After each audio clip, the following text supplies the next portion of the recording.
There are a lot of very fine first-rate minds in here. But by my experience in this building, none of you have ever been taught the tools by which your mind can work easier on the information you get from the outside world. We concentrate on ideas and the structure of how people think. So memorizing things and writing it down on a test never happens in here at all. It doesn't happen once. You may have tests, but they won't have anything to do with paper and pencil. And you begin to understand how to use these tools, you will have taken a giant step forward to being a powerful, independent human being.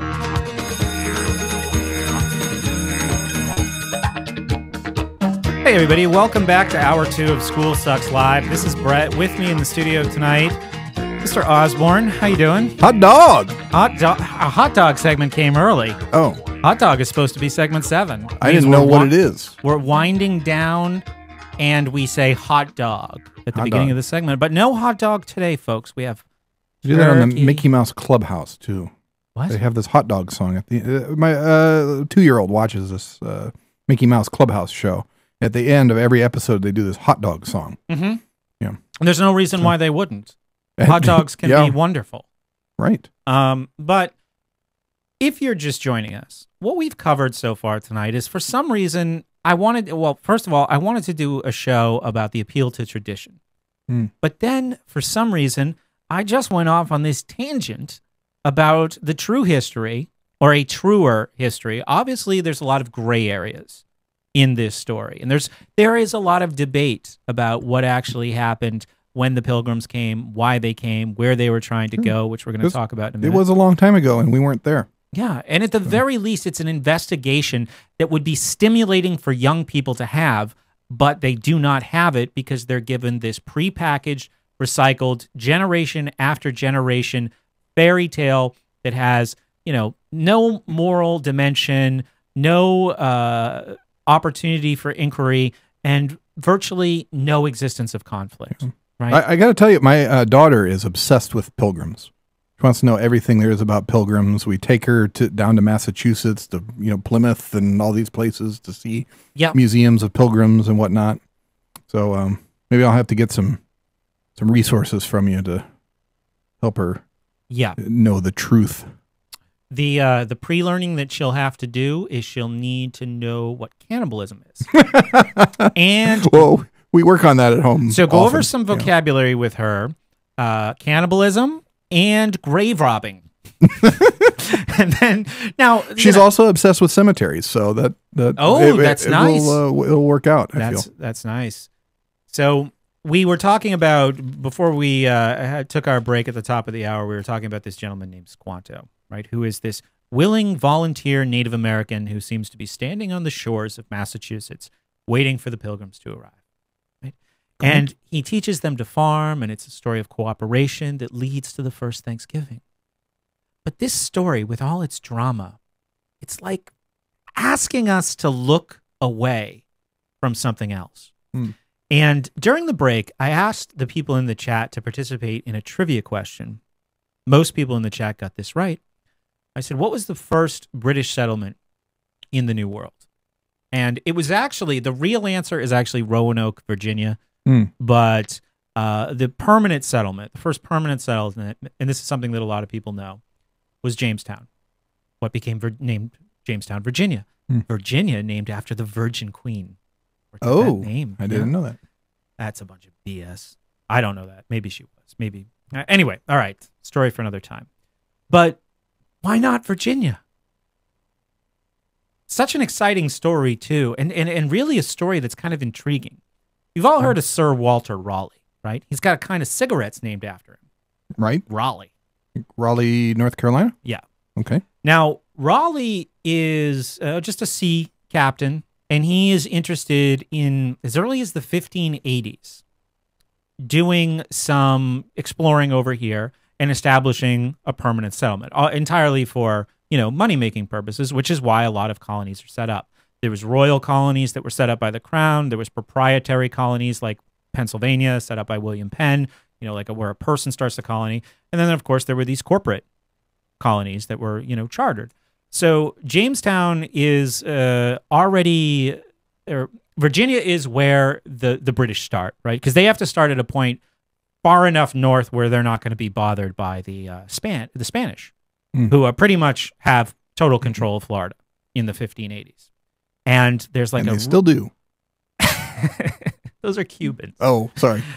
There's a conflict brewing too, because these are the two powers in the world at that time: the Spanish, with their Armada, which is world famous, and the British and their Inquisition.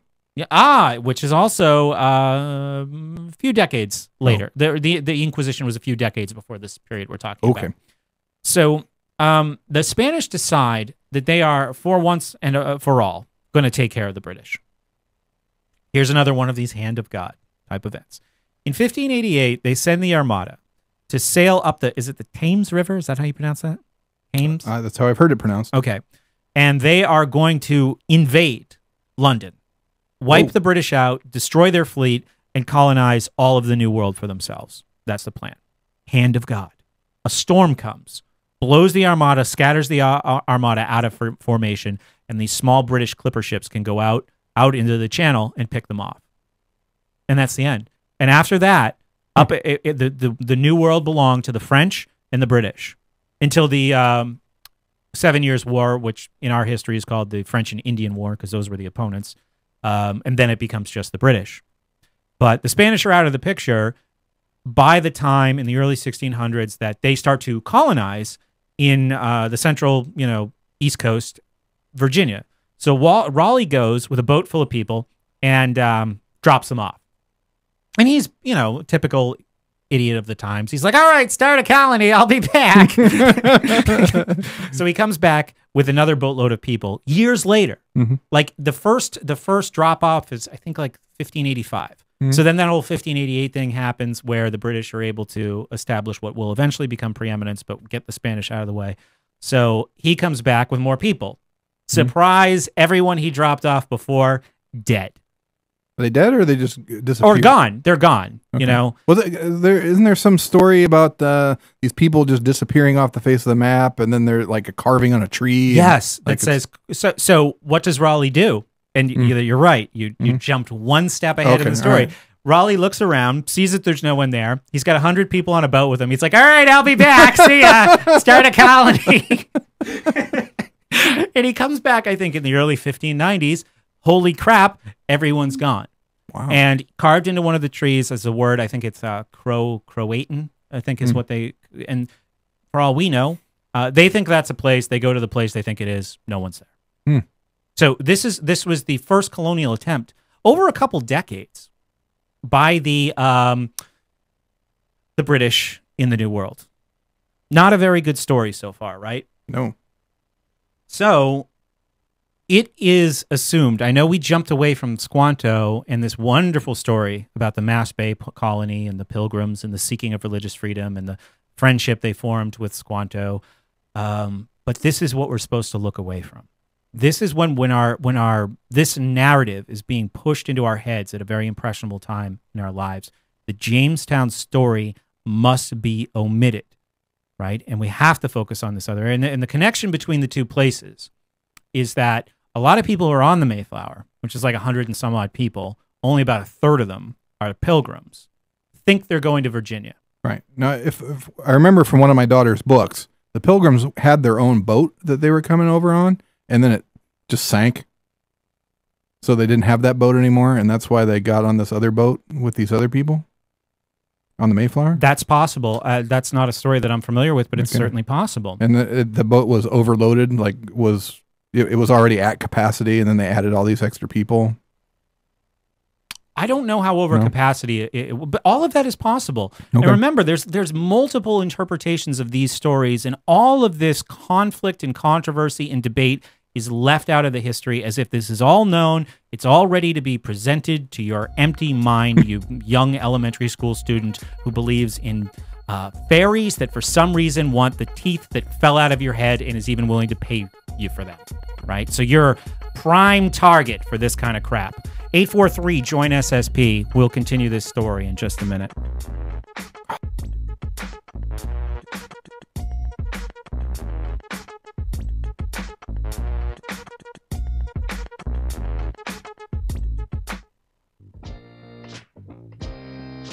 Are you a fan of beer, liberty, and good conversation?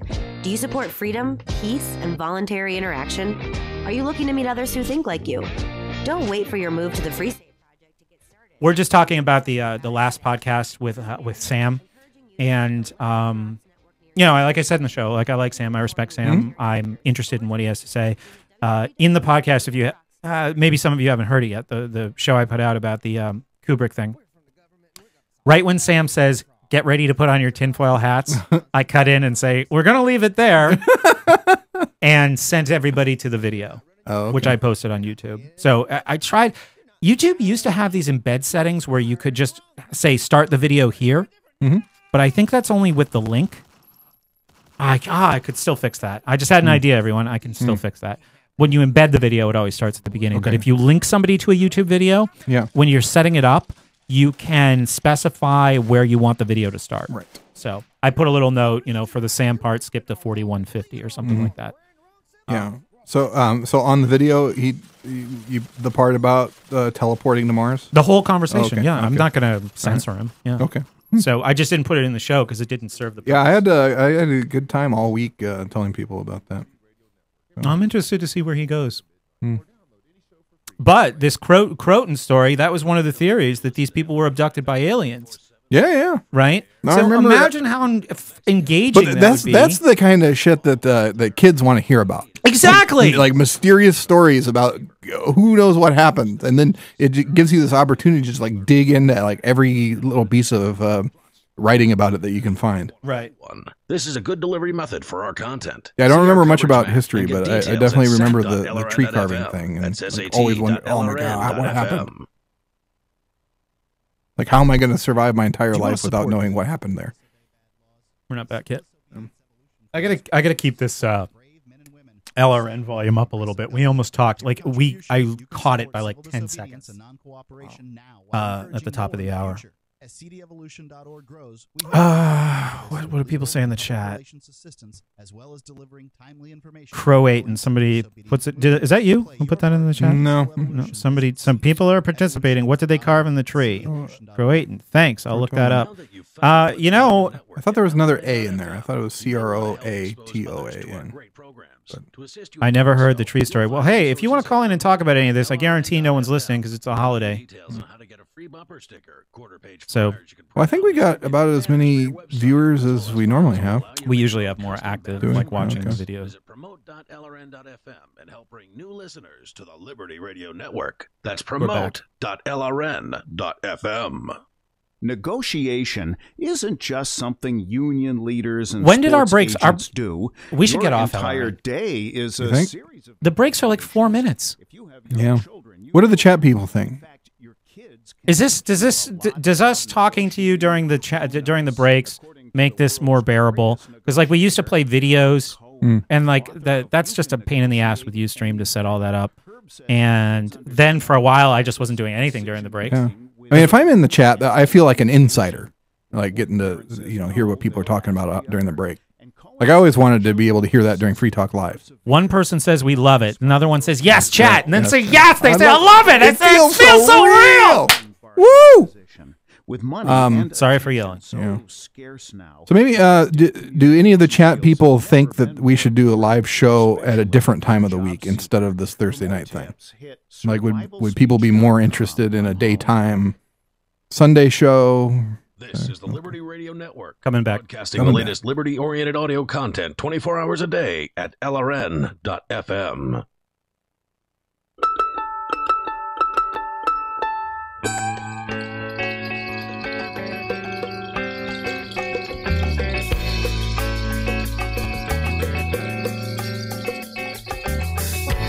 Hey everybody, this is Brett. Welcome back to School Sucks Live. We are cruising tonight at a breakneck speed, covering almost none of what I wanted to get to, but I'm having a fantastic time. Me too. I eat this stuff up. Where did I leave off? We still need to get back to Squanto. We went off on the Jamestown tangent. Right, because we've got this story where these people disappear. Right. But you never hear about this story in high school history. And like that was a theory that the people were like taken by something supernatural. And you said, kids, Yeah, they eat that stuff up. They man. would love a story like that. Yeah. I remember. I mean, I read about it when I was a kid in my history books, but I mean, I was a homeschool kid, so Yeah. I don't know if they were learning about that in the public schools or not. You know, I actually had a flashback to, we were talking about the moon landing hoax last week. It was one of the first videos I showed a group of kids as a history teacher, was some special, did we land on the moon? And it kind of presented both sides of it, because I was a little scared about just doing like some conspiracy video in school. But like, I thought that would be such a good hook, you know? Like, it isn't just this boring crap that like your science book seems to be, or your math book seems to be, or whatever you're reading in English class, Ethan Frome or the Scarlet Letter, or you know, even things that could be fun if you chose them yourself and explored them yourself. There's a lot of opportunity for, in this exploration of history, which I've said so many times, history is conspiracy. A lot of times what history is when people find out about a conspiracy that's already in progress. So there's this whole Croatan story is completely omitted from the big picture, because there's a connection to Jamestown that just can't happen because it doesn't fit the myth, the Jamestown story. So all of the people who are on the Mayflower, or 2/3 of the people, are expecting to go to Virginia because they want to start getting in on this whole, you know, tobacco farming thing. And this is a whole other tale of complete idiocy. We talked about farming a little bit in the pre-show. If you didn't hear this, tobacco was obviously Virginia's main cash crop, and probably the surrounding states as well, once they established permanent settlements and started farming there. But farms can't use all their land at the same time, Osborne. Not a farmer, right? Neither am I. But no, but I used to live in the middle of farms. But you would see that there would be a lot of, in the vast expanse of a farm, there would be empty land. You said this, and I don't remember ever seeing this. What I would see is they would have different crops there each year in the same spots. My understanding of it is that there are parts of a farm, like if a farm is 25 acres, let's say, maybe only 12 of it is being farmed at a given time, because when you use the land over and over again for, you know, yield after yield of crops, the soil it becomes less nutrient rich and just gets like dry and sandy, and stuff won't grow there because, you know, all of that volume of crops sucks the nutrients and, you know, the fertility out of that soil. Sure. So tobacco is a particularly caustic crop that drains the soil of its nutrients even faster and turns farmland into desert wasteland, you know? So the people in Virginia, they say, oh, tobacco, and they plant it everywhere. They ruin the farmland. They don't even plant food. The colonial governor of Virginia at one point has to pass a law mandating that people grow food because they're filling up all the land with tobacco and just selling it while they starve. So, and of course, there could have been trade arrangements worked out, and it might have been a different story in a different place. But Virginia is like just not a good story, right? It's so much better we've got Squanto, the willing helper. The Virginia situation would not have provided us with such warm and fuzzy feelings. At about the same time that the Pilgrims are showing up, the British were taking natives prisoners in Virginia and forcing them to teach them how to farm. At one point, just a couple years after that, maybe 10 years after the Pilgrim has arrived. Now, was there not farming that occurred in Europe? Most people were not farmers. And think about it. England has why is this so valuable to the British especially? Because England has been populated, like densely populated, for over 1,000 years at this point. They build ships. There's no trees. They farmed the crap out of whatever good farmland they had. So Britain's colonialization of, you know, if you look at their ambitions, the rest of the entire world has to do with what all colonialization has to do with, raw materials. They need to go other places to get this stuff. Now, obviously, they have some farms there, but it seems like most people just didn't know what to do. They had no clue. And obviously, if they're taking native prisoners and making them teach them how to farm, a few years later, another British, I think he was some British military, offers a friendship toast to like the tribal elders of one of the tribes in the area for eternal friendship. Yeah. It's poison. They die. So, oh, man. This is long before, over 120, 130 years before Jeffrey Amherst and his smallpox blankets. So people know about Jamestown. And in some places, it's just absolutely unavoidable. Like, it gets so bad in Virginia in the early going that they're cannibals. Wow. Right? They're digging up bodies of Native Americans and eating them. Out of the ground? Out of the ground. After the other people, after they died of disease. Well, this is kind of the other thing too, right? Remember all these gold myths that the Spanish forwarded about El Dorado and rivers of gold and cities of gold, Fountain of Youth. So a lot of the people come to Virginia on these like get rich quick missions. Nice. And before they figure out the only way they can do it is by farming and trading, they show up and they're like, let's dig for gold. So they just start digging everywhere for gold. Maybe they come across a body. They say, "Oh, wow, I'm hungry." Or whatever the story is. But it's desperate times for them, and it's easy for us to look back completely detached from this. And obviously, there's no defending this. And I'm not into judging people in the context of their times. Like I remember, talking to my kids in school about Columbus, the school that was run by these real conservative. The administrators at the school were real conservative, and they heard me talking about Columbus, and they said, "Well, they didn't know any better then." Well, all these people were Christians, right? So Christianity, like I said, we were talking about this in the pre-show, and I said Christianity was never called, what did I say? Genghis Khan-anity, right? It was always about the worship of Jesus with the golden rule and do unto others, and it's never okay to dig up dead bodies and eat them, right? It was never okay for the Spanish to hack people's hands off who couldn't find enough gold for them in one day, right? So they knew better. They knew better. If they were Christians and they believed in that and they weren't just using Christianity, as it so often is, and other religions as well, as an excuse to rape and pillage and kill people who are not Christians. So there's a lot of very interesting stories going on in Virginia, right? Lateral, completely same time as the Pilgrim story is unfolding in the north. What makes Plymouth so memorable? Thanksgiving.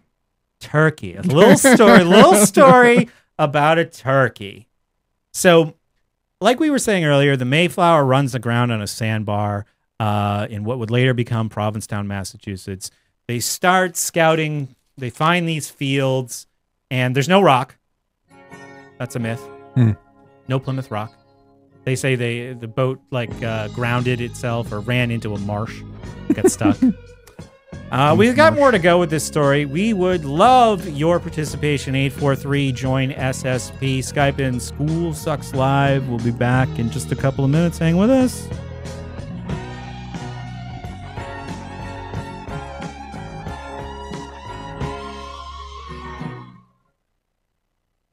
My name is Angel Rach. I'm a mother of 2 teenage children. We still haven't gotten to Squanto. No. Keep saying his name and then running off on tangents. I don't even know if my notes got that far. All right. For 4 years, I was in a wheelchair in so much pain I couldn't even hug my kids. The hardest part was looking in their eyes and seeing how much they were suffering because of my medical condition. The medicine that gave me my life back. All right, so what do we got? 2 segments, 2 regular show segments left. So when we get back, it's time for Squanto time, everyone. You ready for some Squanto? Oh, man. Tired already. How are you feeling? Good. Do you get up at 7 the night after we do the show, usually? In the morning? Yeah. Dear Lord, no. When do you go to work? Whenever I wake up. Are you looking for camping, hunting, survival, or shooting gear? ManVentureOutpost.com carries the name brands you want. I gotta get back. Oh, yeah. You like the hat, don't you? So, Saturday, I take a group of people down to Boston to this hat shop that I've been wanting to go to for months. Finally go down there. Doug Stanhope is playing, so make it a twofer. Sure. We spend 3 hours in this hat shop trying on hats. This place is incredible. It's 9,000 freaking hats, and they turn over 40% of their inventory every 3 weeks. So it's just always Christmas of hats every time you go there. So anyway, I loaded up on a trunk full of hats. So over the next several weeks, you'll get to sample my collection. Do you have to travel again anytime in the near future? Sometime in December. Be gone. Maybe for a while we should just do me and you and have guests. Okay. Guests are kind of a pain in the ass through Skype, though, when people want to call in, because it screws everything up. But we could have Molyneux. Who else? We could have Tom Woods. Yeah, we could. Bob, I'm sure, is always available. We've had a pretty good run of guests on the show for a while. I'm going to do this as a non-live show, but Richard Grove and I are actually going to do a show about Clockwork Orange. Ooh, very interesting. Yeah. You want to see Molyneux 269?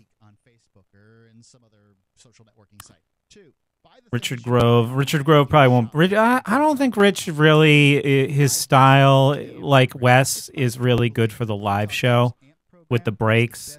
Like when we have people on like that, I would just like to be able to let them talk. And not like the breaks really kind of screw things up for me. Listen up, ladies. Right now, Bare Minerals. Yeah, Richard and I talked this morning for about an hour, and he is going to be on the show again soon. Dana Martin is somebody I've never had on the show. Yeah. I don't. At this point, she might just hate me. She might know about this podcast and just that I've never asked her. Oh. Like, who do I feel that way about? I must hate somebody who's never had me on their show. Right? Chris Matthews. I mean, we Jon Stewart. Yeah, why haven't you been on Bill Maher's show yet? I wouldn't want to be anything where this kind of set of ideas needs representing. I would gladly let Steph go ahead of me. Could you imagine him on the panel of that show? Yeah, that'd be amusing. People would be running away with shit in their pants crying. Bill Maher would be the first. Nathan Frazier. He's been on my show. I've been on his show. We're coming back, I think. All right. Unless this is a fake. FM.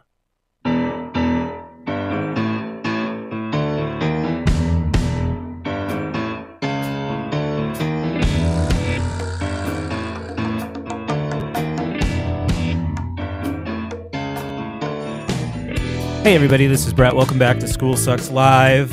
Here in the studio with Osborne in Manchester. It's been lonely, just the two of us. Not that, it's so lonely. Your companionship has been nice, but we do a live show because we like to hear from you. So don't hesitate to give us a call. And, if this isn't your thing, if you don't like, this is like the big time world of radio where you don't know who's going to be listening. And what if you screw... Maybe we're being too interactive with the people in the chat. They feel like they don't have to call in. Yeah, during our breaks, if you're just listening to our audio, we chat with the people in the chat. I try to. Someone says Irma Gard. That's one of my favorite memes with that girl in the chat. Yeah, so the chat is my favorite thing about doing the live show. It's not a lot of participants, but we make it up on the podcast. Right. We have thousands of people who listen to the podcast, and I take out all the ums and the ahs and the bad language, or sometimes I don't. But I do a lot of editing. I try to tighten those up. But this live show is a totally different experience. And it's been a lot of work, but I've enjoyed doing it. And if you're out there listening tonight, thank you so much for your participation. And if you tune in live on the UStream, you get to see Osborne's hat collection. Yep. Yeah. And I wear two hats. I wear a baseball hat, which I always wear forwards outside of this room because you look like a real punk wearing a hat backwards. Yes, you do. And I have like a little winter cap. Yeah, you were wearing that 2 weeks ago, I believe. And I have a head underneath it. People have asked about that because I do wear a hat a lot. The problem is we have overhead lights in here, and it just I have very short hair on top because I'm balding, and I don't want there to be a glare on my head, because that makes it's not a good look. I also have this problem. Right. So in television, they use powder if someone's losing, like even if somebody has kind of thin hair, they will use powder to make that glare not come off their head. There's lighting tricks, lower lighting, but our lights need to be overhead. So I got to have a hat on, folks. Unless I grew some hair out. That would be a real disaster. Because my hair has been short for like 11 years. Right. So if I grew it out, I would probably look like one of these hobos that we were picking on earlier. Probably. Yeah. Recently tried to grow a beard. Looked like a hobo. The beard was cool. I wish you didn't. I'm getting a little goatee discontinue- left. A little. I'm gonna try to see what happens with that. But I'm gonna keep it. I'm gonna keep it not fully grown in. Oh, Kind of like a Johnny Depp kind of look, except less handsome. or more, depending on your Ooh. perspective. Yeah. Well, it depends on what you're into. Anyway, we were telling a story. This wasn't a show about us and beards. It was No. a show about pilgrims. It was. I And still want to hear about this Squanto character. Grave digging. Yeah, so we had talked about the importance of the Pilgrim story as the diversion from the disaster F-Fest that's going on in Virginia. So we have Squanto, the willing helper who appears to be waiting for the Pilgrims. Now, why is he there waiting? Why is he willing to help them? Well, all his people were dead, right? They had all died from these diseases. Why didn't he die? That's an interesting question. Do you want to know why? Yes. Because when this wave of disease, this plague, as some have called it, swept through what became New England, Squanto was in Europe. How do you get there? This is the story. Now, there are different levels of intrigue in this story. But supposedly, the British fishermen had been coming here since the 1580s, right? So the idea that, you know, the whole Plymouth was the first British exploration, the bravery, all that crap that goes with it. Same thing with the Columbus story. What was that, 130 years earlier? The British had been in this area for some time. And when Squanto was like 5, it's difficult to determine his age when the Pilgrims show up. But when he was a little boy, he was basically stolen from his people by British fishermen and brought back to the UK, right? And I mean, these, you know, and he shows For them, why? Oh, look what I found over there. Look at this. Look at this see. one. So He's like weird. like a circus act. Yeah, you know, that kind of a thing to Gotcha. exhibit, right? And Columbus did this too. Columbus had done this too. He had brought the natives the arawaks that he found in the Caribbean back to show the king and the queen. So, kidnapping natives and bringing them back and saying, "Look at this little weird guy that I found over there." You know, maybe with some gold also helps. You know, when people are funding these expeditions. But Squanto spends maybe as much as a decade in England, and then the story is that he winds up in Spain, and eventually, through what must have just been an amazing journey to be pulled away from your home as a boy and taken to basically what was like another planet, it must have seemed, Great Britain at that time. And then to industriously work your way back to your own people to find them. I think he got back there like right before, a year before the Pilgrim showed up, and they're all gone. They're all dead. It's an amazing story, entirely omitted. So he just hung out with his bad self for a year? It's hard to say what he did, but obviously now you can see why when humans show up, who are not just a pile of bones lying by the side of what used to be their home, he's excited, right? It's great to see people who aren't bones. I can imagine. Yeah, if all you see is bones. So he embraces them. Now, there's other stories, too, that there was a financial incentive, that Squanto had been sent there. I don't know too much about that story, but just to be fair, there are multiple interpretations. I will check the chat during the break to see if anyone can add any insights into this. But he's there. He speaks English. He's got skills, right, when it comes to farming and all that. He was absent for this wave of disease that killed all his people, and he's happy to see people show up. So he taught them everything, pretty much. And there was other, he acted as an interpreter, which helped them set up the fur trade. He showed them how to farm. And this all leads to this great story of this great harvest and feast that became, over 100 years later, Thanksgiving. Because it wasn't even something that was officially celebrated till Abraham Lincoln. And we're speculating. We try to never get into one of these speculations on the show. But Osborne and I were talking about this before, and it was Lincoln who did it, right? So maybe this was like at a time of great conflict and division in the country. Right. Let's all remember our common roots kind of thing. Like you were saying about Obama. Right. I was listening. He was talking on the way over here to us that this is the day that we remember that despite our differences, we are all foremost Americans. And I said that's the theme of every Obama speech for the last 4 years. Right. Let's put our differences aside, please. You're killing me with our differences here. So that's a theory about why Lincoln made Thanksgiving a holiday. But when we look at these pilgrims and we look at their superstition and their complete ineptitude when it even came to their own survival, how they hastily came over here, and obviously they were fleeing a bad situation. That much is true. It does require a tremendous amount of courage to cross an ocean in a little boat, not knowing where you're going, not knowing what's going to be there for you, leaving people that you care about behind. But they bring with them this attitude of we're God's chosen people, right? So we come, and this myth obviously is exaggerated and magnified by the fact that when they finally, make landfall and scout around a little bit and find all this cleared land, these nice fields, corn growing, food ready, we're clearly God's chosen people. Remember, they were Puritans. Right. We've got one segment in this show left. We're going to wrap this story up. Hope you're enjoying it. This is School Sucks Live. I will take your call, even with one segment to go, and we'll continue this discussion after midnight. 843, join SSP, Skype in School Sucks Live. We'll be right back.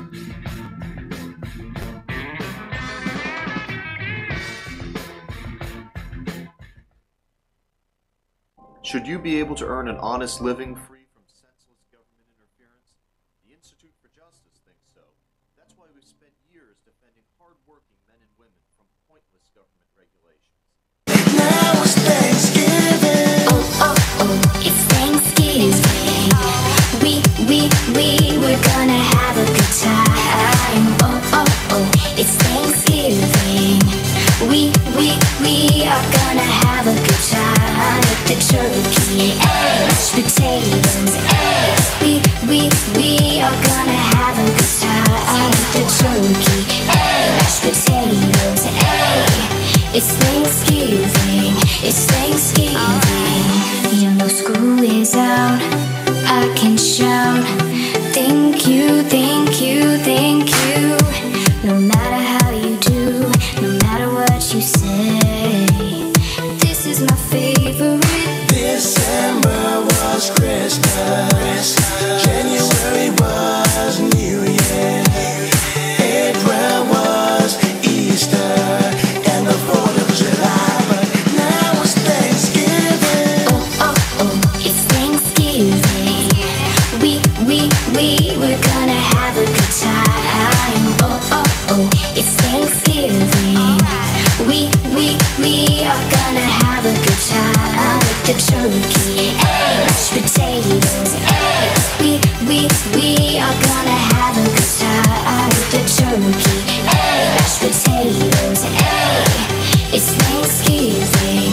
It's Thanksgiving. Yo, it's Thanksgiving, giving, and I'm trying to be forgiving. Nothing is forbidden. She know we gotta have. I gotta give thanks to you and you and you. Can't be hateful. Gotta be grateful. Gotta be grateful. Can't be hateful. Mashed potatoes on my table. I got ribs smelling up my neighbor's crib. Can't deny having good times. We be laughing till we cry.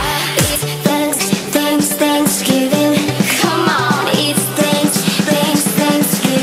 Give 'em thanks, y'all. It's Thanksgiving. We're gonna have a good time. That song fucking sucks. Buy it at any major online retailer or at his website, lupolit.com. Did you know you can get news updates about what's happening with the Liberty Radio Network delivered in the way you prefer? You can sign up for our email updates at updates.lrn.fm. Plus, you can stay in the loop by joining our Facebook profile at facebook.lrn.fm or follow us at Twitter at twitter.lrn.fm. It's all free, so sign up now at updates.lrn.fm for news updates delivered to your email box, facebook.lrn.fm to follow our Facebook page, and twitter.lrn.fm to receive our tweets. Take control of your money today and do it with style. Young Austrians are right now fashioning the silver economy. Would you like to take part? You'll find all the tools you need at don'ttreadonmeme.com. Don't Tread on Meme is the only place where you can get your hands on silver dime trading cards with the most unforgettable designs, like Clint Eastwood's Fistful of Silver Dollars, Murray Rothbard, Enemy of the State, the Ron Paul Lovevolution, and the cover art of George Orwell's book 1984. Download the free Silver Calculator app from the iPhone or Android markets and get up-to-the-minute silver spot prices at your fingertips. And hey, we're all Austrians now, so why not express your passion for silver and promote the ideas of honest money with Don't Tread on Meme's clever apparel? Boycott an empire of theft. Buy silver. Trade with value. Build a society of consent. Do it all at don'ttreadonmeme.com. That's don'ttreadonmeme.com.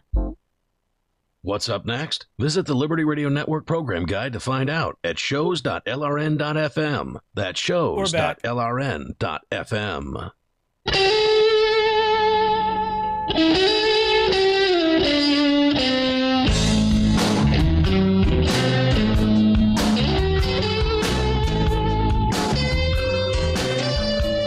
Hey everybody, this is Brett. Welcome back to School Sucks Live, and this is it. This is where we wrap up our regular show for the night. Can you believe it? It seems like we started like half hour ago. I can't believe it at all. I could listen to this for hours. What, my stories? Yeah, I love stories. Well, where did we leave off? I just finally ended up the story of the Squanto and how he was kidnapped and he bought his way back, and everyone was dead, and he was happy to see Pilgrim show up so he'd have someone to hang out with. Right. Now, all of these circumstances that we pretty much spent the whole show talking about, all of these happenings, all of these events that lead up to the first Thanksgiving, just about everything that's important, everything that really influences it is omitted from the story. Right? The disease aspect, which is the only reason that Europeans were probably able to permanently settle with quotations, this land. And all this does is Thanksgiving memorializes the superstitions, the Eurocentrism, right? The God is on our side attitude forever. Making it a tradition. Like I said, we were going to talk about the appeal to tradition. I guess we kind of did because, tradition, the appeal to tradition is, well, it's always been that way. Certainly not something that Thanksgiving isn't questioned by most people, right? But think about what Thanksgiving means and what it memorializes. We are God's chosen people. Where does this go in the United States? I mean, if we play it way into the future, Manifest Destiny, right? Basically using the same strategy, an even more violent and aggressive Indian removal, as it's called by the friggin' government, strategy to bring this thing all the way to California. Right? But this is the template. This is tradition. This story is mostly false. Did they have a harvest? Sure. That's what you have at the end of October. Beast might follow that. The Indians had probably done this for generations. Do you ever remember Thanksgiving as an anagram? How T is for anagram is when it's abbreviations to spell a word, everyone. I'm reminding myself of that. But every letter in Thanksgiving means a thing, and kids used to recite this in school, right? I is for Indians who we invited to share our food. Right? Well, that was nice of us. So this is where the myth reaches the level of truly horrifying. Now that's just a sort of anecdotal example. And I went through. I was at my brother's house and I was looking through the kids' work to see like there was a turkey made out of a paper bag, but that was all I saw. Right? I was looking for these kind of handouts, and my brother said to me, "Yeah, Brett, it's the same crap that we were taught." I was in first grade 29 years ago. He says nothing has changed. Is V for Virginia, where we ate dead people?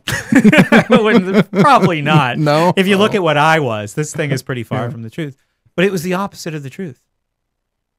That the Europeans, these filthy, superstitious, mostly inbred, grave-digging maniacs who stink came here and civilized a group of savages. And Thanksgiving commemorates that. That's the story. Right? Wow. The Indians were lucky to participate in this. So when you like let a generation or two go by with that kind of attitude, God is on our side attitude, what does that mean for the people of Massachusetts? Where do they go? To a good place? No. Is a rhetorical question. No, it's obviously a bad place, right? 20 years later, the Mass Bay Colony is a total theocracy, right? First, sin becomes crime. And eventually this is the same place, maybe a generation or two later, where sin becomes witchcraft. Oh, yeah? Yeah. Oh, man. Can we have an episode where we talk about witches? Yeah, sure. Yeah, that'd be crazy. Absolutely. But that is a more accurate story of the first Thanksgiving and the ideological tradition of America that this myth establishes. That, people, it's not about genocide. The genocide that the Pilgrims are such a small part of that. When you look at all the people who died violently, being on the wrong side of swords or guns or, knives of Europeans, the Pilgrims were relatively peaceful. They did do a little grave digging, but when you show up here and you're like, wow, look at these fields, look at how clear everything is. Look at how beautiful everything is. Look at how we found this place where we can find religious freedom with God already smiling down on us. And, why not start robbing some graves? So now my understanding of when you disturb Indian burial grounds is that you become haunted by poltergeists. Yeah, it gets to be real poltergeisty. Did that happen too? Fortunately, no, because they didn't have any TVs. Oh. And remember the TV? Was that Drew Barrymore? No. I don't think so. No. TV was a big part of that movie. We're talking about a horror movie from the early 80s called Poltergeist. Wasn't there another one? Stephen King? The Pet Cemetery. Oh, quite right. Yeah, that was an Indian burial ground. Whoa. How synchronistic. What other movie has a building that's very spooky, built on top of an Indian burial ground? I'll tell you the name of the place. You tell me the movie. Amityville Horror? Let me look into the camera for this one. The Overlook Hotel.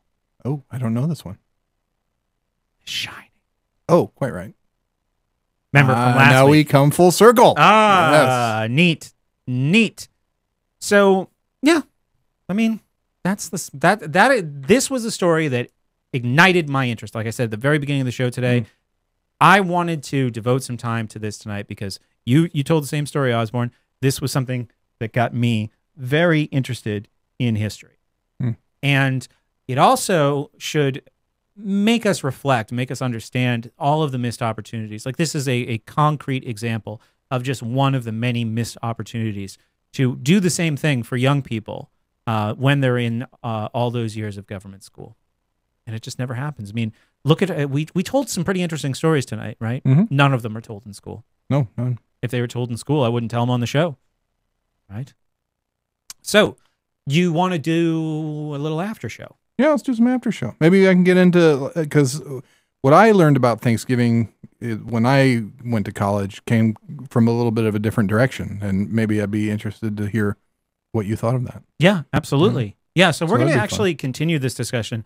Osborne has a story that he wants to share with us that I'm sorry, I just couldn't fit it into that narrative, but I think it is a very interesting a look at these events. So we hope you'll stick with us. If you're listening to us on LRN, we are going to schoolsucksproject.com/live, where we already are, where we've been for hours. You can come, you can watch us, you can participate in our chat or in the LRN chat. And now there'll be even less ears on the show. Fewer ears, Brett. Fewer ears? What did I say? You said less ears. Dang. Yeah. You're right. Fewer ears on the show. So you can call in. How about that? All right. And I want to say thank you. Are we trying to eat up the last 30 seconds? We usually have timing. We usually nail that. Yeah. But for some reason, like, it feels like we filled every segment, and then just suddenly I got to the end of my notes, and we were just out of steam. Wow. And I'm wondering, like, if I couldn't hear the music or something. But yeah, thanks to everyone in the chat. This was great. Maybe we could look at a couple comments before we leave. Yeah, thankful for that. Reminds me of the scene from the Addams Family movie where Wednesday is in a Thanksgiving play. Oh yeah, and she gets all morose and morbid with it, as is her way. Ah, yes, but then she turned into Christina Ricci, who was beautiful. You have been listening to School Sucks Live. With me tonight, Osborne. Thanks for doing it. Oh, hey, thanks for having me, sir. And I'm Brett. I'm the host of School Sucks Podcast. You can check out my podcast at schoolsucks.podomatic.com. Subscribe on iTunes. Subscribe on YouTube. Follow us on Twitter, School Sucks Show. Like us on Facebook. Put in School Sucks Podcast. You'll find us. And then I'll think of more things for you to do. But that would all be helpful stuff to get started. Thank you so much again, everybody, for listening, for your participation. We will be back on schoolsucksproject.com/live in less than 5 minutes.